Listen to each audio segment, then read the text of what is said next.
पौराणिक कथा के अनुसार सुलोचना नागराज वासुकी की पुत्री और लंका के राजा रावण के सबसे बड़े पुत्र मेघनाद की पत्नी थी। दरअसल मेघनाद रावण का सबसे बड़ा पुत्र था। सीता मैया को लंका से छुड़ाने के दौरान मेघनाद और लक्ष्मण के बीच एक भयंकर युद्ध हुआ था। लक्ष्मण जब युद्ध भूमि में जाने के लिए तैयार हुए थे तो राम ने उनसे कहा, लक्ष्मण, रणभूमि में तुम अपनी वीरता और कौशलता से रावण पुत्र मेघनाद का वध कर दोगे, इसमें मुझे कोई संदेह नहीं। किंतु एक बात का तुम विशेष ध्यान रखना कि मेघनाद का मस्तिष्क भूमि पर बिल्कुल भी ना गिरे, क्योंकि मेघनाद एक नारी व्रत का पालक है और उसकी पत्नी परम पतिव्रता है। ऐसी पत्नी के पति का शीश अगर पृथ्वी पर गिरा तो हमारी सारी सेना का ध्वंस हो जाएगा और हमें युद्ध में जीत की उम्मीद छोड़नी होगी। जो आज्ञा भ्राताश्री। राम की बात मानकर लक्ष्मण रणभूमि में चल पड़े और उन्होंने अपने बाणों से मेघनाद का मस्तक उतार लिया और उसे जमीन पर नहीं गिरने दिया। फिर हनुमान उस मस्तक को रघुनंदन के पास ले आए तो वहीं मेघनाद की दाहिनी भुजा कटकर हवा में उड़ते हुए सुलोचना के पास आ पहुंची, किंतु सुलोचना ने उसे स्पर्श नहीं किया। नहीं नहीं, मैं इस भुजा को स्पर्श नहीं कर सकती। अगर ये भुजा मेरे स्वामी की ना होकर किसी अन्य की हुई तो मुझ पर पुरुष के स्पर्श का दोष लग सकता है। ऐ भुजा, अगर तू मेरे स्वामी की भुजा है तो मेरे पतिव्रता की शक्ति से युद्ध का सारा सारांश लिख दे। और फिर उस भुजा ने लेखनी पर लिखना शुरू कर दिया। उन पंक्तियों को पढ़कर सुलोचना को समझते देर नहीं लगी कि रणभूमि में उसने अपने पति को खो दिया है। वो जोर जोर से विलाप करने लगी। नहीं नहीं स्वामी, आप मुझे यूं छोड़कर नहीं जा सकते। अब मेरा इस दुनिया में रहने का कोई मतलब नहीं। अब मुझे भी आपके साथ सती हो जाना चाहिए। उसका विलाप सुनकर लंकेशपति रावण वहां आए और सुलोचना ने उनसे अपने पति का शव और शीश लाने की बात कही। पिताश्री, मैं अभागन विधवा तो हो ही चुकी हूँ, इसलिए अब मैं अपने पति के मस्तक के साथ सती होना चाहती हूँ। इसलिए कृपा कर आप राम के पास जाकर उनका कटा हुआ शीश ले आए। नहीं, ये कदापि नहीं हो सकता। ये हमारी मर्यादा के खिलाफ है। तुम स्वयं जाकर राम से मेघनाद का शीश लेकर आ जाओ। जिस दल में ब्रह्मचारी हनुमान, परम जितेंद्रिय लक्ष्मण और एक पत्नी व्रतधारी श्री राम है, उस दल में जाने से तुम्हें डरना नहीं चाहिए। फिर सुलोचना ने स्वयं वहां जाने का विचार किया।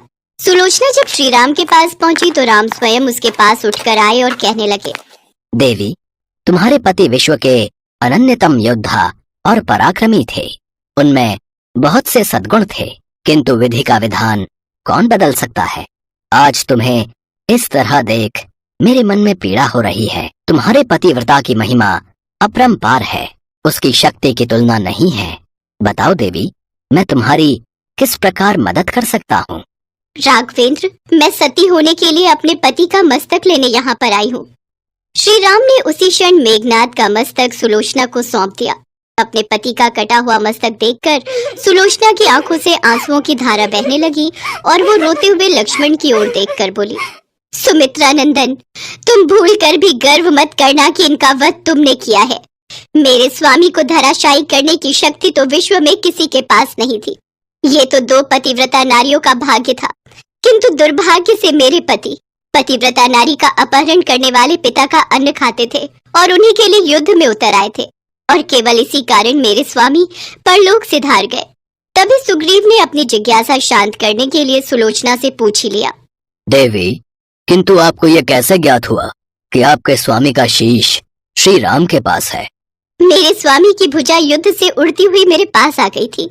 उसने मुझे लिखकर सब बता दिया था।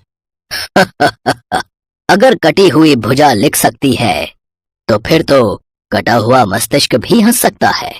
तभी श्री राम ने कहा, व्यर्थ की बातें मत करो मित्र, तुम पतिव्रता नारी की महानता को नहीं जानते। ये कहकर श्री राम सुलोचना की ओर देखने लगे। श्री राम के मुख की आकृति को देखकर सुलोचना उनके भावों को समझ गई और अपने पति के शीर्ष की ओर देखकर कहने लगी, यदि मैं मन, वचन और कर्म से पति को देवता मानती हूँ तो मेरे पति का ये निर्जीव मस्तक हंस उठे। अभी सुलोचना की बात पूरी भी नहीं हुई थी कि मेघनाद का कटा हुआ मस्तक जोरों से हंसने लगा। सुलोचना के पतिव्रता धर्म की शक्ति देखते हुए सभी हैरान थे। फिर सभी ने पतिव्रता सुलोचना को प्रणाम किया। इसके बाद सुलोचना अपने पति का मस्तक लेकर वहां से जाने लगी तो उसने भगवान राम से कहा, भगवान, आज मेरे पति की अंत्येष्टि क्रिया है और आज मैं उनकी सहचरी उनसे मिलने जा रही हूँ, इसलिए आज के दिन युद्ध बंद कर देना। अवश्य देवी, वैसा ही होगा जैसा तुम चाहती हो। आज कोई युद्ध नहीं होगा। सुलोचना अपने पति का मस्तक लेकर लंका लौट आई। फिर लंका में समुद्र के तट पर एक चंदन की चिता तैयार की गई। सुलोचना अपने पति का मस्तक अपनी गोद में रखकर उस चिता पर बैठ गई और धधकती हुई अग्नि में कुछ ही क्षणों में वो सती हो गई। एक समय की बात है, एक बार भगवान शंकर और माता पार्वती सृष्टि की यात्रा के लिए निकले। उन्होंने एक साधारण मनुष्य का रूप धारण कर लिया। पार्वती, आप मुझे वचन दीजिए कि आप किसी भी मनुष्य की दुख तकलीफ को देखकर विचलित नहीं होंगी। ठीक है स्वामी, मैं आपको वचन देती हूँ। भगवान शंकर और माता पार्वती चलते चलते एक घर के बाहर रुके। उन्होंने देखा एक सास अपनी बहू को ताने दे रही थी, जिसका मायका ससुराल से बहुत कम हैसियत वाला था। फिर भी माता पिता ने दान दहेज बहुत दिया, लेकिन धनी ससुराल में तो ये सब ऊंट के मुंह में जीरे के समान था। पता नहीं कैसे कंगालों से रिश्ता जोड़ लिया हमने। हमारी तो मती ही मारी गई थी। न दहेज लाई और न ही कोई तीज त्योहार पर तेरे माँ बापू कभी कुछ भिजवाते हैं। माँ जी की तबीयत ठीक नहीं रहती। उनके इलाज में भैया के बहुत पैसे लग गए। माँ जी, बापू आज लेने आ रहे हैं, मैं माँ को मिल लाऊं? बिल्कुल सोचना भी मत। मैं तुझे किसी तीज त्योहार तो क्या, वैसे भी मायके नहीं जाने दूंगी। जाकर अपना काम कर और मायके जाने के बारे में भूल जा। प्रभु, क्या हम इस दुखियारी बहू की मदद नहीं कर सकते? देवी पार्वती, मैंने आपको पहले ही कहा था कि आप धरती वासियों के दुखों को देखकर बिल्कुल भी विचलित नहीं होंगी, पर आप अपना वचन भूल रही हैं। संसार के नियम के अनुसार व्यक्ति को जब पृथ्वी पर भेजा जाता है तो उसे अपने दुखों से स्वयं ही लड़ना पड़ता है। हमारा आशीर्वाद उन्हें दुखों से लड़ने की ताकत प्रदान करता है। बीमार माँ की इच्छा पूरी करने के लिए बहू का मजबूर पिता लेने आता है। समधन जी, बस एक दिन के लिए रानी बिटिया को भेज दीजिए। उसकी माँ बहुत बीमार है, रानी को बहुत याद कर रही है। हाँ ठीक है, ले जाओ एक दिन के लिए, पर कल दोपहर मोहन को लेने भेजूंगी। माँ जी, मैं समय से आ जाऊंगी, आप इनको भेज देना। सास ने एहसान जताते हुए बहू को मायके भेज दिया।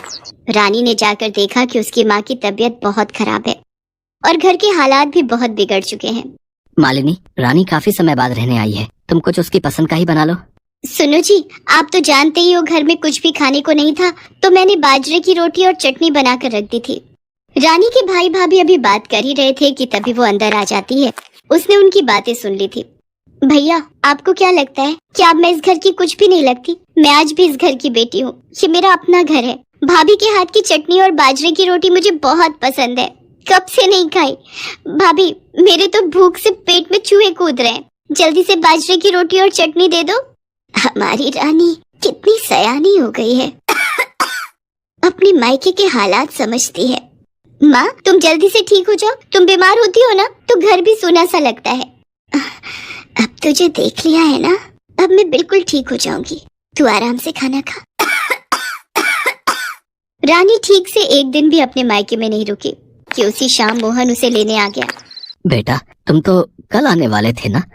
आज शाम? मतलब वैसी कोई बात नहीं है, तुम्हारा अपना ही घर है, जब जी चाहे आ सकते हो।